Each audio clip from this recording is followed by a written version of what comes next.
Just days after Russian President Vladimir Putin made headlines for reminding the West that Russia has nukes, he's now calling for statehood talks in eastern Ukraine.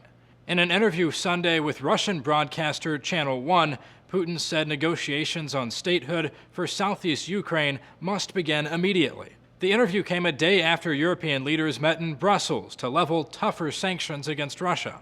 Dismissing the summit and the sanctions, Putin accused European leaders of backing a coup d'etat in Kiev. If Russian troops are in fact present in Ukraine as reported, it would be a violation of the Budapest Memorandum signed by Russia and Ukraine in 1994. The memorandum saw that in exchange for Ukraine giving up its nuclear weapons, Russia, the U.S., and the United Kingdom would respect Ukraine's borders and not threaten the use of force. While Putin has called for a ceasefire between Ukrainian and pro-Russian separatist forces before, bringing up the issue of making eastern Ukraine an independent state has analysts wondering what the ex-KGB Putin is up to. A writer for The Washington Post says taking this stance might mean Putin is getting bolder.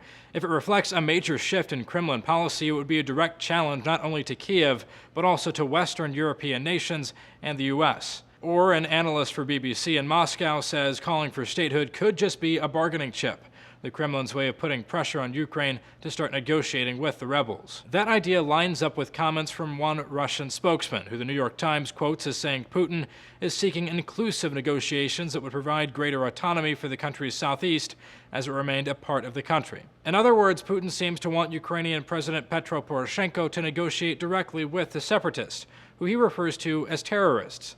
So how likely is that? Not very, according to one Ukrainian analyst. Speaking with NBC, he likened Poroshenko negotiating with separatists to George W. Bush attempting to negotiate in person with Osama bin Laden.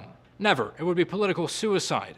To recognize the rebels, you would have to wipe today's Ukraine off the map and replace it with some new, non-existent Ukraine. As for Russian involvement in supplying the rebels, an NPR reporter recently suggested that improved uniforms, weapons, and armored vehicles makes it clear someone is supplying them. For now, the conflict continues. The Ukrainian military lost control of the city of Novozovsk to the rebels this weekend and is mustering defense for the city of Mariupol, which it fears is next.